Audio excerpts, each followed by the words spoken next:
जी everyone, last time हमने nozzle diffuser के topic तक पढ़ा था। ये चैप्टर हमारा जो है ये ओपन सिस्टम्स पे है।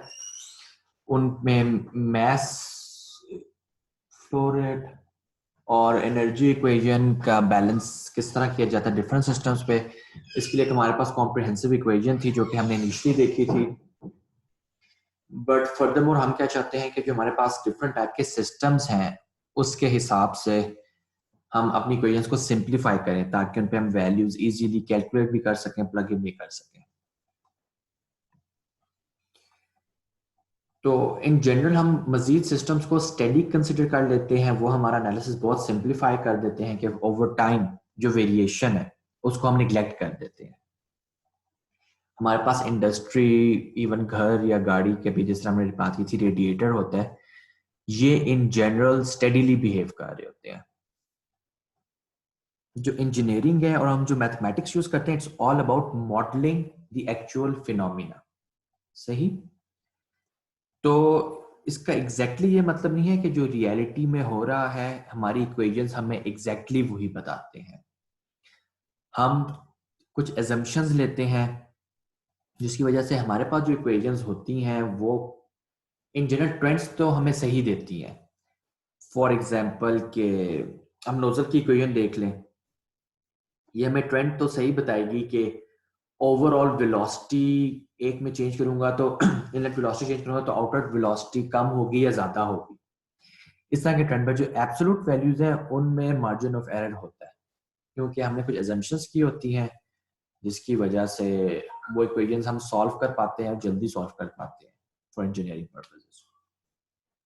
ठीक है।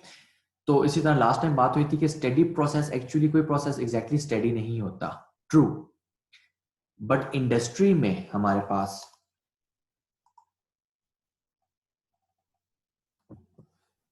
आवाज आवाज आ रही है, बाकियों को साउथ को आवाज नहीं आ रही सही? यस सर, ठीक आ रही है हमें तो। ठीक आ रही है। सही। फिर शायद साउथ के एंड पे इंटरनेट का कोई इश्यू है। तो खैर मैं बात करता, हमारे पास घर में या वैसे कह लें रेजिडेंशियल एप्लीकेशंस में सिस्टम्स उस तरह स्टेडी नहीं होते। पर क्योंकि इंजीनियरिंग का ज्यादा फोकस इंडस्ट्री साइड पे रहता है तो इंडस्ट्री में हमारे पास जो प्रोसेसेस हैं वो वाकई ही up to 99% you can say, और 99.9% वो स्टेडी होते हैं। Let's say we have a nozzle diffuser in industry. Let's say एक पाइप है, उस पर नोजल लगा हुआ है, तो पाइप में जो फ्लो रेट्स है, टेम्परेचर्स है और प्रेशर है वो कॉन्स्टेंटली रेगुलेट हो रहे होते हैं। हमारे पास सेंसर्स भी होते हैं, हमारे पास उसको करेक्ट करने के लिए वेल्व्स भी होते हैं, और सेंसर्स कॉन्स्टेंटली सेंस कर रहे होते हैं और वेल्व्स को बता रहे होते हैं कि आपने इस वक्त इतना खुलना है, इतना बंद होना है। तो इन इंडस्ट्री स्टेडी कंडीशंस हमें वाकई ही मिल रही होती है। ठीक है। तो नोजल डिफ्यूजर हमने देखा था, इससे बाद हमारे पास है टर्बाइन एंड कंप्रेसर्स।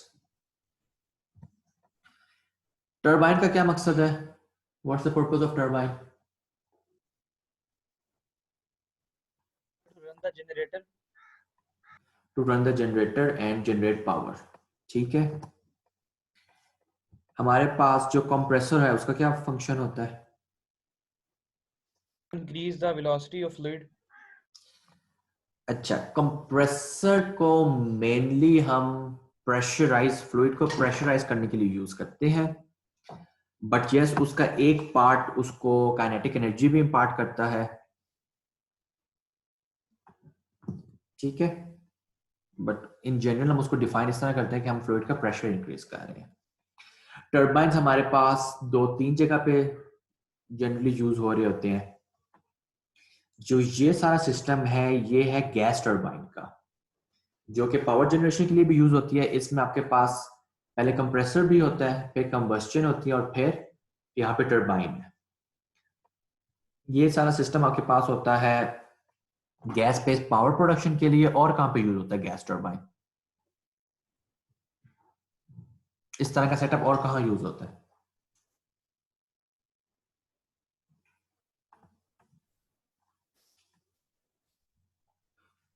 ये लिखा है, जो जेट ये बाइक इंजन में ये जो हाँ, होते हैं रोक इंजन। जो आपके पास बिल्कुल जेट इंजन्स हैं उनमें भी इसी तरह का आपके पास गैस टरबाइन टाइप सिस्टम होता है।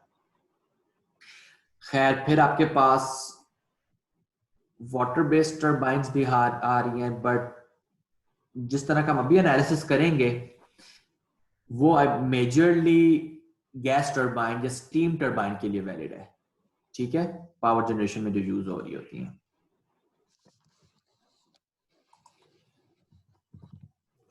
In steam turbine, gas or hydroelectric power plant, the device that drives the electric generator is turbine. इसमें एक्चुअली हाइड्रो को हम निकाल रहे हैं, वो थोड़ा डिफरेंट बिहेवियर शो करता है।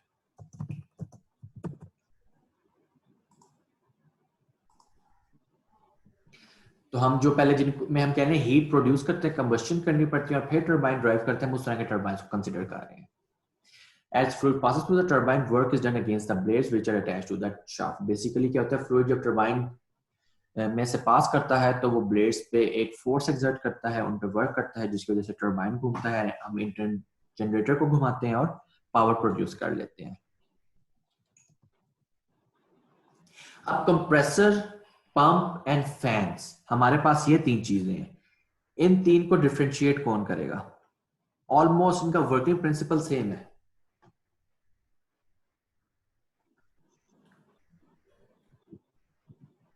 सर कंप्रेसर जो होते हैं वो यूजुअली गैस के लिए यूज होते हैं और पंप्स जो होते हैं वो वाटर के लिए यूज होते हैं। ठीक हो गया। और फैन और कंप्रेसर में आप किस तरह डिफरेंशिएट करेंगे?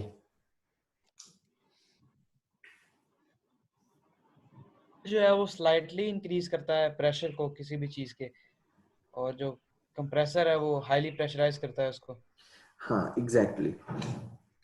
कंप्रेसर बहुत ज्यादा प्रेशराइज करता है, फैन कम प्रेशराइज करता है। अगेन फैन हम जनरली यूज कर लेते हैं जहां हमें प्रेशर ज्यादा नहीं चाहिए, हमें सिर्फ फ्लो रेट चाहिए, वहां पे हम फैन यूज कर लेते हैं। बट जहाँ पे फ्लो रेट भी हमें बहुत ज्यादा चाहिए तो हम इनिशियली कंप्रेसर यूज कर लेते हैं प्रेशर बिल्ड करने के लिए, और उस प्रेशर को फिर हम काइनेटिक एनर्जी में कन्वर्ट कर लेते हैं for our flow rate requirements. And compressor is for gas and pump is for liquids, जिसमें मोस्ट कॉमनली हम वाटर ही यूज कर रहे होते हैं। तो जो साइकिल वाला पंप हुआ वो बेसिकली फिर क्या हुआ?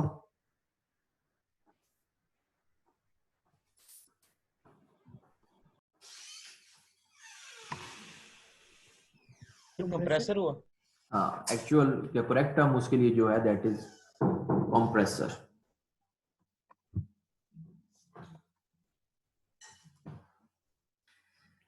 ठीक है, ये हमने डिस्कस कर लिया। फैन से हम गैस को मोबिलाइज करने के लिए यूज करते हैं, कंप्रेसर हाई प्रेशर करने के लिए करते हैं, पंप भी high pressure but for liquids. Gas और लिक्विड्स में दो डिफरेंसेस आपको आइडिया है, इसलिए पंप और कंप्रेसर को हम डिफरेंट करते हैं। First of all, liquid is not compressible in that sense, gases compressible होती हैं, इसलिए पंप और कंप्रेसर का डिजाइन फंक्शन दोनों का सेम है, लेकिन इसलिए इनका डिजाइन डिफरेंट होता है। सेकेंडली, अगर लीकेज वाइज टॉलरेंस जो हमने देनी है वो भी आप दे सकते हैं कि गैस में बहुत कम है एज कंपेयर टू लिक्विड। तो जो टॉलरेंसेस होती हैं टू इंश्योर कि लीकेज ना हो और हमारा इक्विपमेंट सही से काम करे, वो भी कंप्रेसर में ज्यादा स्ट्रिक्ट होती हैं एज कंपेयर टू पंप। इसलिए आप देखेंगे जो पंप है वो गैस को फ्लो नहीं करवा पाता। जब आपकी पानी वाली पंप में हवा चली जाए तो वो काम नहीं कर पाता, ठीक है, क्योंकि वो एयर जो कि गैस है उसको उस तरह पुश नहीं कर सकता जिस तरह वो लिक्विड को कर सकता है। Simplifications. Heat transfer from turbines is usually negligible since they are typically well insulated.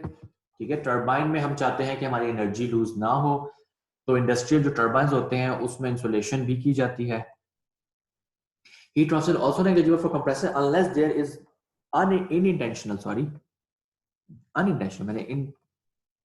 intentional cooling to reduce work. अगर एक नॉर्मल कंप्रेसर है उसमें हीट लॉस बहुत ज्यादा नहीं होता, पर कंप्रेसर में हम एक काम करते हैं, कंप्रेसर को हम कभी बार खुद कूल करते हैं, जिसकी वजह से कंप्रेसर जो वर्क इन रिक्वायर कर रहा होता है वो कम हो जाता है। क्यों होता है, ये थर्मो 2 का टॉपिक है, लेकिन just to tell let you guys know कि कंप्रेसर में इट्स कॉमन कि हम खुद कूलिंग कर रहे हो, तो उसको उस कूलिंग को हम कंसिडर करेंगे। Potential energy changes are negligible for all these devices. इस वजह से मैंने हाइड्रोइलेक्ट्रिक जो हमारे पास टर्बाइन होती है उसको मैंने इस कैटेगरी से निकाल दिया। हम मेनली जो थर्मोडायनेमिक्स पे बेस्ड हैं टर्बाइंस, जो कि गैस और स्टीम टर्बाइंस, हम उसको एनालाइज करेंगे, क्योंकि जो वाटर बेस्ड टर्बाइन है, जो डैम्स वाली टर्बाइन है, वो पोटेंशियल एनर्जी की बेसिस पे ही चल रही होती है। दो हम अपना कंट्रोल वॉल्यूम ऐसा बना सकते हैं, बिल्कुल अगर टर्बाइन के राउंड में बनाऊं, कि वो प्रेशर चेंज पे काम करे, लेकिन स्टिल हम देखेंगे जो ये टर्बाइन एंथैल्पी चेंज पे काम करती है, स्टीम एंड गैस टर्बाइन, तो इसलिए इनको अलग कंसिडर करना is better. The velocity involved in these devices, with the exception of turbines and fans, are usually too low to cause any significant change in the kinetic energy. ठीक है, compressor में velocity change उस तरह बहुत ज्यादा in general होती नहीं है, टर्बाइन और फैंस में होती है, बट हम आगे एग्जांपल में भी देखेंगे कि जो उनमें एंथैल्पी चेंज है वो इतनी ज्यादा है कि हम काइनेटिक एनर्जी को निग्लेक्ट कर देते हैं फॉर टर्बाइंस। फैंस में kinetic energy needs to be considered. The fluid velocities encountered in most turbines are very high, and the fluid experiences significant change in its kinetic energy. However, this change is very small compared to change in enthalpy.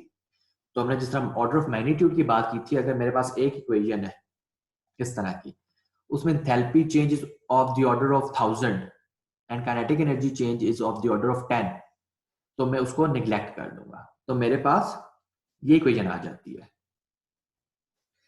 Book की base पे मैं slides बनाता हूं, तो I believe book में turbine और fans को इकट्ठे किया हुआ है, लेकिन अगर हम इसमें फैन यूज कर रहे हैं तो काइनेटिक एनर्जी चेंज को निग्लेक्ट करना इज नॉट राइट।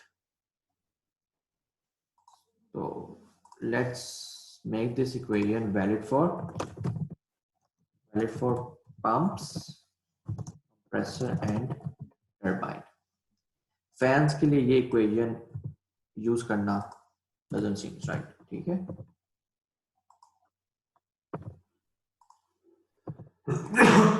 हम फैन को इसमें से हटा देते हैं, टर्बाइन, कंप्रेसर्स और पंप भी है, ठीक है, इसमें included.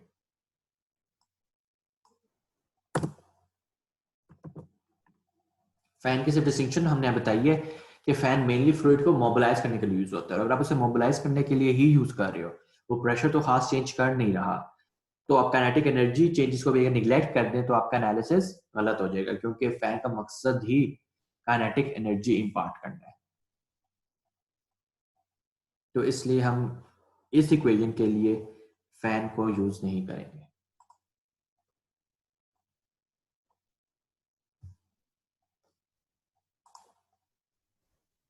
Clear all recordings. Throttling valves. Throttling valves किस लिए यूज होते हैं?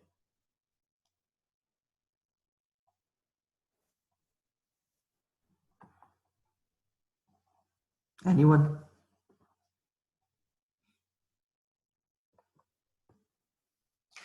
थ्रॉटलिंग वाल्व का मकसद क्या है? थ्रॉटलिंग वाल्व का मकसद है कि हम प्रेशर फ्लूइड का जो है वो ड्रॉप करवा देते हैं, बट उसमें से कुछ वर्क एक्सट्रैक्ट नहीं करते। फॉर एग्जांपल, अगर मैं फ्लूइड को टर्बाइन के थ्रू फ्लो करवाऊं तो वो प्रेशर लूज करता है, बट साथ साथ वो हमें वर्क आउटपुट भी दे रहे हैं। यही प्रेशर मैंने लूज कराना हो लेकिन मैं टर्बाइन यूज नहीं करना चाहता, तो मैं वैल्व यूज करूंगा, और ऐसे वैल्व को हम थ्रॉटलिंग वैल्व करते हैं, which is used to regulate flow. But इसके कुछ और कह लें कॉन्सिक्वेंसेज हैं जिनकी वजह से इसकी और एप्लीकेशन भी है। For example, a porous plug, a capillary tube. अब कैपिलरी ट्यूब का मकसद फ्लो को रेगुलेट करना नहीं है, इसका क्या मकसद है और ये कहाँ यूज होती है? प्रेशर इंक्रीज करना? नहीं, प्रेशर ये सब डिक्रीज करेंगे। ये तीनों डिवाइसेस प्रेशर डिक्रीज करती हैं। इस तरह का वैल्व हम कहाँ यूज कर रहे हैं? ये हम यूज कर रहे होते हैं अपने फ्लूइड जो भी सिस्टम्स हैं, जो भी हमारे पास टैप्स हैं, these are basically valves. जितने भी बॉल वाल्व्स लगे हुए हैं आपके घर में, जितना भी वाटर की है पाइपिंग, उस पर ये वेल लगा हुआ है। ये वेल जो है इसमें टर्बुलेंस जनरेट होती है। टर्बुलेंस की वजह से फ्लूइड आपस में फ्रिक्शन एक्सर्ट करता है, डिफरेंट लेयर्स आपस में, जिसकी वजह से फ्रिक्शन लॉसेस होते हैं, एनर्जी लूज होती है और प्रेशर कम होता है।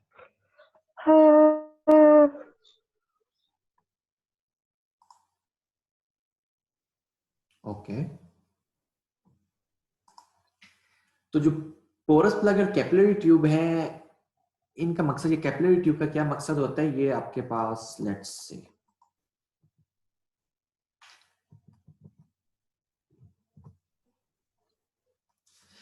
The pressure drop is often accompanied by a large drop in temperature or sometimes a temperature rise. जब हम इनको यूज करके प्रेशर को चेंज करते हैं तो टेम्परेचर भी इफेक्ट हो जाता है। और कैपिलरी ट्यूब में कभी कभार क्या होता है, जब प्रेशर ड्रॉप हो रहा होता है उसके बाद फ्लूइड इवेपोरेट करने लग जाता है, और जब वो फ्लूइड इवेपोरेट करने लग जाता है तो उसका टेम्परेचर डाउन होने लग जाता है। ठीक है, for this reason throttling devices are commonly used in refrigerator and air conditioning application. आपका जो रेफ्रिजरेटर है उसमें पीछे एक कॉइल सी होगी जो कि गोल गोल घूम रही होती है, स्प्रिंग की तरह की देखने में लगती है, वो कैपिलरी ट्यूब होती है। उसमें बेसिकली प्रेशर लूज हो रहा होता है जिसकी वजह से फ्लूइड एक्सपेंड कर रहा होता है, इवेपोरेट कर रहा होता है, और evaporation causes cooling type concept लगता है वहां पे, और हमारे पास जो रेफ्रिजरेंट है वो कूल डाउन हो रहा होता है। Magnitude of delta T during a throttling process is governed by a property called the Joule-Thomson coefficient discussed in chapter 12. ठीक है, एक्चुअली इसमें टेम्परेचर इंक्रीज भी कर सकता है, सेम भी रह सकता है और डिक्रीज भी कर सकता है। वो डिपेंड करता है कि फ्लूइड का प्रेशर वॉल्यूम का जो प्रोडक्ट है वो किस रेंज में है। तो वो चैप्टर 12 की डिस्कशन है, बट इन जनरल जब कुछ ऐसे फ्लूइड्स जो हैं जिनके लिए वो डिक्रीज करता है टेम्परेचर, वो हम रेफ्रिजरेशन के लिए यूज करते हैं। जूल थॉम्सन इफेक्ट आप लोगों को याद है क्या होता था वैसे, एफएससी में या मैट्रिक में आप लोगों ने पढ़ा है?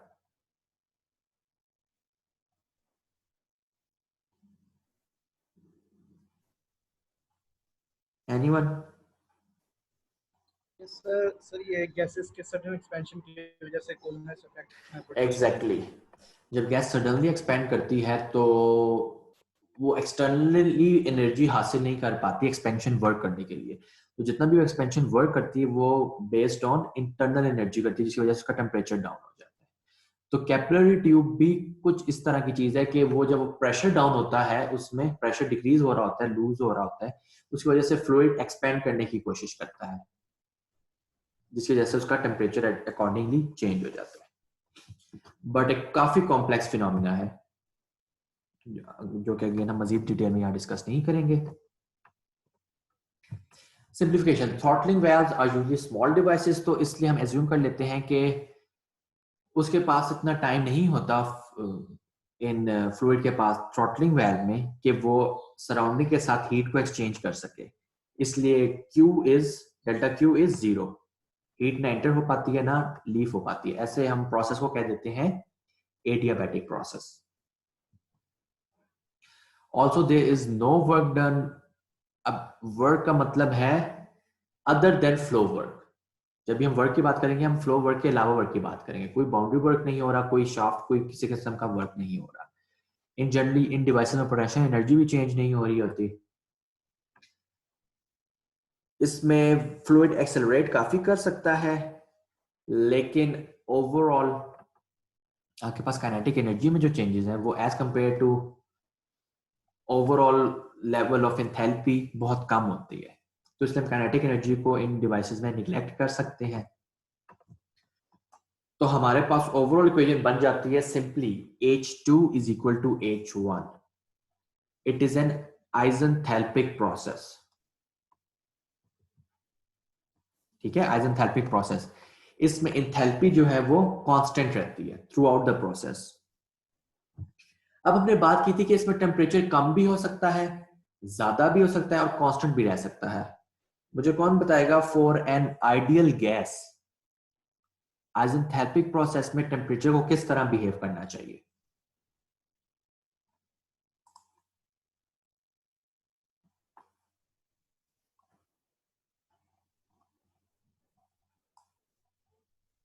एनीवन? प्रेशर लो होता है सर आइडियल गैस के लिए। नहीं, with respect to temperature variation आप मुझे बताएं।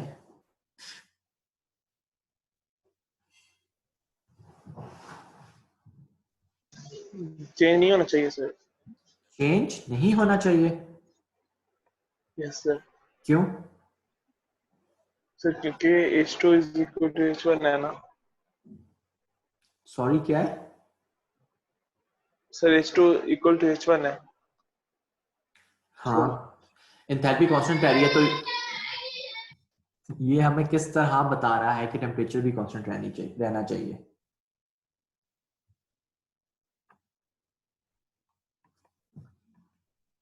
ये हमें इस तरह बता रहा है, ये बात आपने बिल्कुल ठीक कही है कि वो कांस्टेंट रहना चाहिए टेम्परेचर, क्योंकि हमें पता है for an ideal gas enthalpy is a function of temperature only. ना वो प्रेशर पे डिपेंड करती है ना वो वॉल्यूम पे डिपेंड करती है। तो इसलिए आइडियल गैस अगर हम कंसिडर करें तो उसमें जब भी थ्रॉटलिंग वाल्व हम यूज करेंगे तो वो आइसेंथैल्पिक प्रोसेस होगा और वो कांस्टेंट टेम्परेचर प्रोसेस होगा। बट रियल गैसेस हमें इस तरह का बिहेवियर शो नहीं करती। रियल गैसेस का टेम्परेचर चेंज हो सकता है।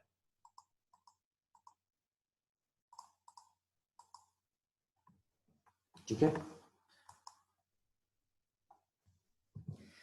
एंथैल्पी कांस्टेंट रह रही है, ये चाहे रियल प्रोसेस है चाहे हमारे पास आइडियल प्रोसेस है। एंथैल्पी ऑलमोस्ट कांस्टेंट हम दोनों में रख रहे हैं। टेम्परेचर मजीद हम जो हमारे पास आइडियल गैस है उसमें हम टेम्परेचर को भी कांस्टेंट रखते हैं। खैर, अगर हम ओवरऑल बात करें, एंथैल्पी को मैं लिख सकता हूं internal energy plus flow work. If flow energy increases during the process, अगर P1 V1 is less than P2 V2, इसका मतलब है कि जो फ्लो वर्क इंक्रीज कर रहा है वो at the expense of internal energy कर रहा है, और इसकी वजह से हमारे पास इंटरनल एनर्जी जो है वो कम हो जाएगी। और इंटरनल एनर्जी कम होगी, इसका क्या मतलब है? हमारे पास टेम्परेचर कम हो रहा है। कम हो जाए। हम रियल गैस की बात कर रहे हैं। ठीक है, रियल गैस के लिए जो इंटरनल एनर्जी है ना वो टेम्परेचर से बहुत ज्यादा रिलेट कर रही है as compared to enthalpy. Enthalpy और टेम्परेचर का रिलेशन उतना स्ट्रांग नहीं है जितना इंटरनल एनर्जी और टेम्परेचर का है। इसलिए रियल गैस में देख लें आप, एंथैल्पी कांस्टेंट रह रही है, इंटरनल एनर्जी कम हो रही है, इस वजह से आपके पास टेम्परेचर भी कम हो रहा है। अगर हमारे पास फ्लो एनर्जी डिक्रीज कर रही है तो वो जो डिक्रीज है वो हमें increase in internal as an increase in internal energy मिलेगा और हमें इंक्रीज इन टेम्परेचर नजर आएगा।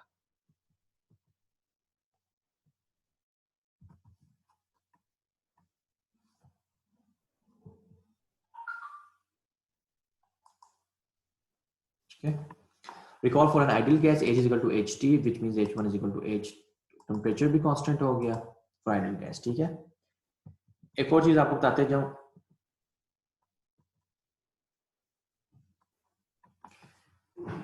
सॉरी, अच्छा, P2 V2 is greater than P1 V1। P2 और P1 का आपस में क्या रिलेशन है प्रेशर्स का? सिर्फ प्रेशर्स की बात करें अगर, तो P2 ज्यादा या P1 ज्यादा है? P1 ज्यादा है। P1 ज्यादा है। ठीक है, एक्चुअली इसको अगर हम ऑपोजिट देखें तो तब मैं अपना पॉइंट कन्वे कर पाऊंगा। P1 V1 is greater than P2 V2। अब हमें पता है कि P1, सॉरी ठीक है, हाँ यही ठीक था। अब P1 P2 से ज्यादा है, लेकिन overall product P2 V2 is greater than P1 V1। इसका मतलब है कि जो वॉल्यूम है वो इतना इंक्रीज किया है कि जो प्रेशर P2 कम था P1 से, उसके बावजूद भी P2 V2 हमारे पास ज्यादा हो गया। तो जो वॉल्यूम इंक्रीज हुआ है वो एक तो लो प्रेशर की वजह से हुआ है, फर्दर मोर उसने इंटरनल एनर्जी की सपोर्ट भी ली है, जिसकी वजह से हमारे पास इंटरनल एनर्जी भी कम हो जाती है इस सिनेरियो में।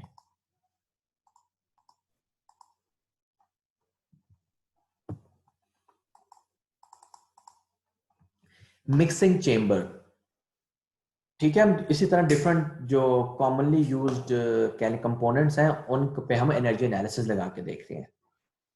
मिक्सिंग कंपोनेंट, मिक्सिंग चेंबर क्या है आपके पास?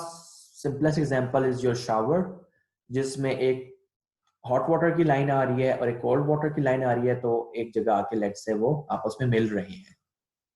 तो जो ये रीजन है इसको हम मिक्सिंग चेंबर कह सकते हैं।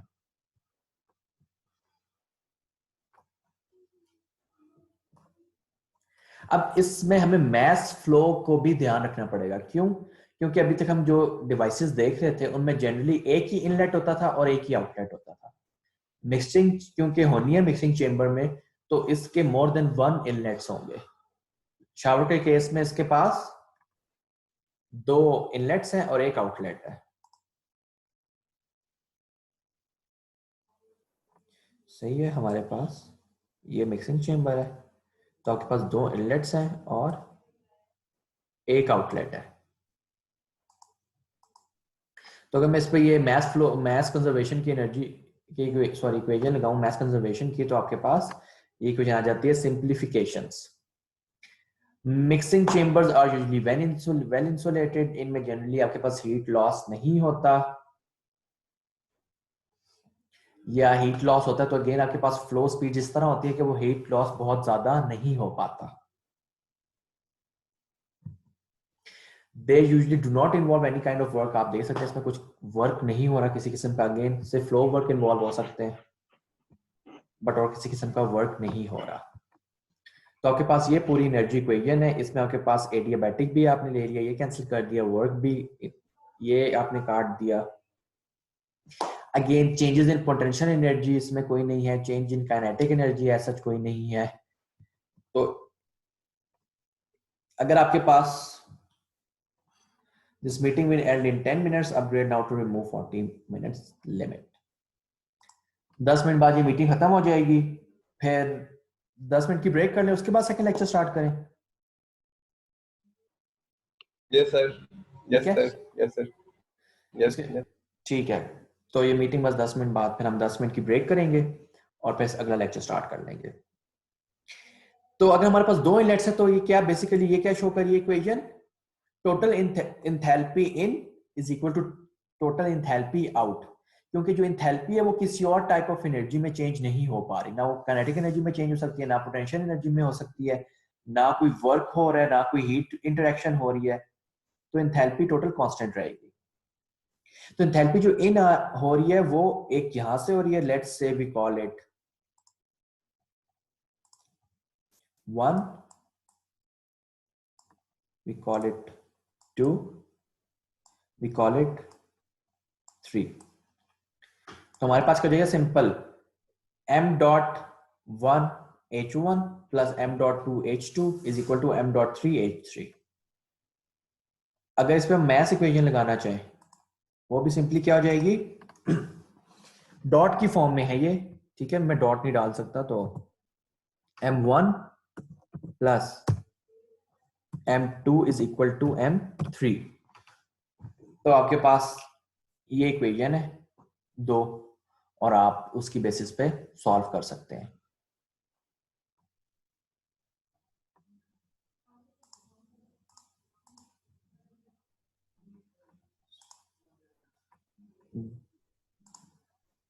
अबू बकर,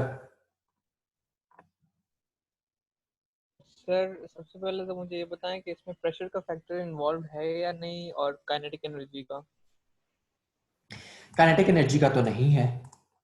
अच्छा, अगेन अब ये जो हम इक्वेशन जितने भी डिराइव कर रहे हैं ये कह लें 90% ऑफ द केसेस के लिए हैं। बहुत रेयरली आपके पास ऐसे केसेस हो सकते हैं, जिसमें हम आगे एग्जांपल्स भी देखेंगे, कि आपको एक्स्ट्रा डाटा प्रोवाइडेड हो, तो आपने ये पूरी इक्वेशन है ना, अगर आपको लेट्स से मैं इस केस में भी वेलोसिटीज प्रोवाइड करता हूं तो फिर आप इन वेलोसिटीज को निगलेक्ट नहीं करेंगे। जनरली क्या होता है कि हमारे पास डाटा प्रोवाइडेड नहीं होता, पहले हमने डाटा, रियल एप्लीकेशंस की मैं बात कर रहा हूं, हमने डाटा एक्सट्रैक्ट करना होता है, तो हम सिर्फ वो डाटा एक्सट्रैक्ट करते हैं जो मीनिंगफुल रिजल्ट्स दे सकता है। तो अगर इसमें वेलोसिटी गिवन है तो मैं इस इक्वेशन में वेलोसिटी यूज करूंगा, पर अगर मैंने डाटा नहीं गिवन तो मैं डाटा जब गैदर कर रहा हूं तो मैं जानबूझ के वेलोसिटी मेजर नहीं करूंगा, क्योंकि उसका इंपैक्ट नहीं है। Secondly, pressure. In general mixing chamber में प्रेशर्स नहीं चेंज हो रहे थे। क्यों? क्योंकि आप देख सकते हैं कि ये एक चेंबर जो है ना, वो 1 2 3 तीनों पाइप की जो सर्फेसिस है ना, इस चेंबर से इंटरेक्ट कर रही हैं। तो जो प्रेशर यहां है वही प्रेशर रफली यहां भी होगा, यहां भी होगा। यहाँ पे हम प्रेशर को कुछ ऐसा नहीं करें कि प्रेशर इंक्रीज हो या प्रेशर डिक्रीज हो। यहाँ पे गर्म पानी आ रहा है, यहाँ पे ठंडा है, तो हो सकता है इसका प्रेशर थोड़ा ज्यादा हो क्योंकि टेम्परेचर ज्यादा है, यहाँ पे कम हो। लेकिन ओवरऑल अगर आप चेंबर को देखेंगे ना तो प्रेशर ऑलमोस्ट सेम ही रहेगा, तो खास फर्क नहीं आएगा।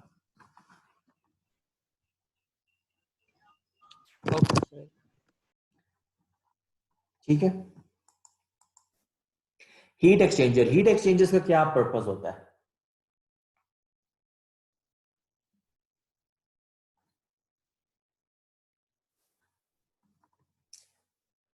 Anyone? As the name suggests, it exchanges heat.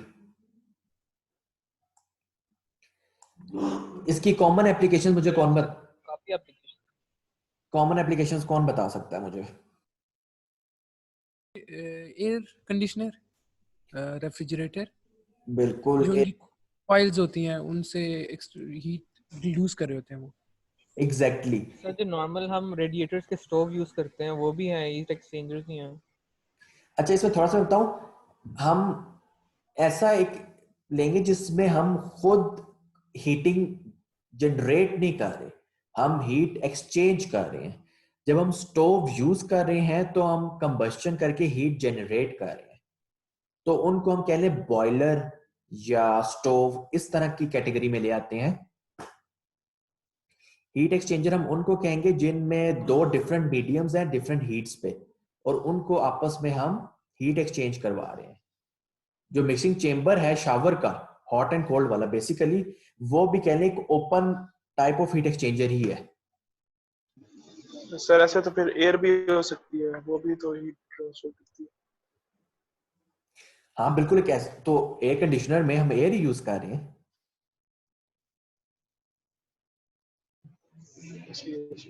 ठीक है। इस तरह आपकी गाड़ी का जो रेडिएटर है that is a heat exchanger. आपके क्लासरूम में जो रेडिएटर्स लगे हुए हैं that is a heat exchanger. ठीक है, इस तरह के डिवाइसेस को हम हीट एक्सचेंजर कह देते हैं।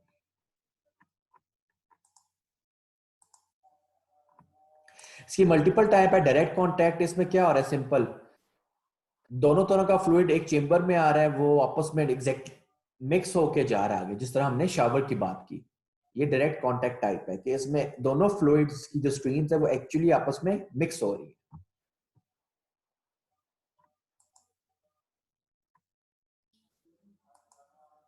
पैरेलल फ्लो, इसमें क्या है, एक फ्लूइड पाइप के अंदर है और दूसरा फ्लूइड एक और हमने चेंबर बनाया है उसके अंदर है, तो ये फ्लूइड आपस में मिक्स नहीं हो रहे होते। सही।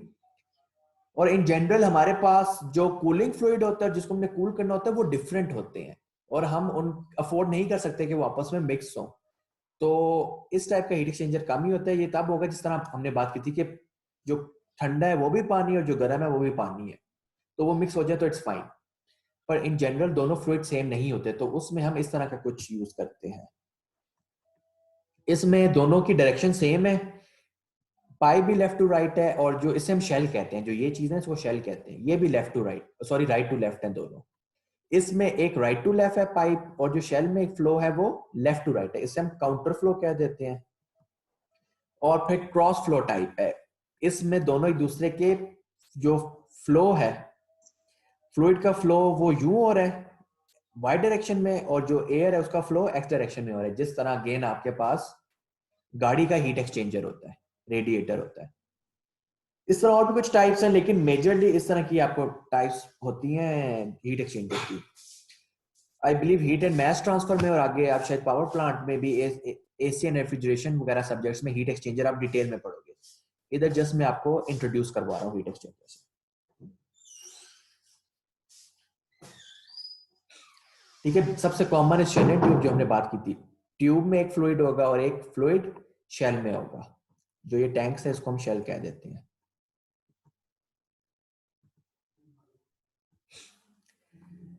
अब इसमें दो स्टेडी ऑपरेशन हम कंसीडर कर रहे हैं जैसे वैसे ही। तो mass is constant for each fluid stream flowing through a heat exchanger. जो पाइप में फ्लूइड एंटर हो रहा है वही लीव कर रहा है, तो इसके लिए अलग मास बैलेंस है, और जो शेल में एंटर हो रहा है वो लीव कर रहा है, उसका अलग बैलेंस है। तो फ्लूइड ए का मास अलग हम बैलेंस देखेंगे और फ्लूइड बी का मास बैलेंस अलग देखेंगे। सही, क्योंकि पाइप के बाहर फ्लूइड नहीं निकल सकता। सिमिलरली शेल वाला जो फ्लूइड है वो पाइप में एंटर नहीं हो सकता। तो fluid entering here is equal to fluid entering leaving here, and similarly fluid entering here is equal to fluid leaving here. Heat exchanger में वर्क हम कोई भी नहीं कर रहे होते, पोटेंशियल काइनेटिक एनर्जी जो है वो भी चेंजेस कुछ खास नहीं होते, तो इन सबको हम निगलेक्ट कर देते हैं। ओवरऑल हीट एक्सचेंजर को अगर हम देखें तो वो इंसुलेटेड होता है। तो अगर मेरा हीट एक्सचेंजर की बाउंड्री ये है तो ये एडियाबैटिक है, इसमें कोई हीट लीव नहीं कर रही इस बाउंड्री के। हाउएवर अगर मैं अपना कंट्रोल वॉल्यूम पाइप ले लूं तो फिर हीट इंटरेक्शन है, क्योंकि ये दोनों फ्लूइड्स आपस में हीट एक्सचेंज कर रहे हैं। तो डिपेंड करेगा मैं अपना कौन सा सिस्टम ले रहा हूं, उसके हिसाब से मेरी हीट आइदर जीरो होगी और आइदर नहीं होगी। ठीक है, यहाँ पे लेक्चर खत्म हो रहा है, तो इसके बाद नया लेक्चर स्टार्ट करेंगे 10 मिनट बाद। ठीक है, ओके सर। ठीक है जी, ओके।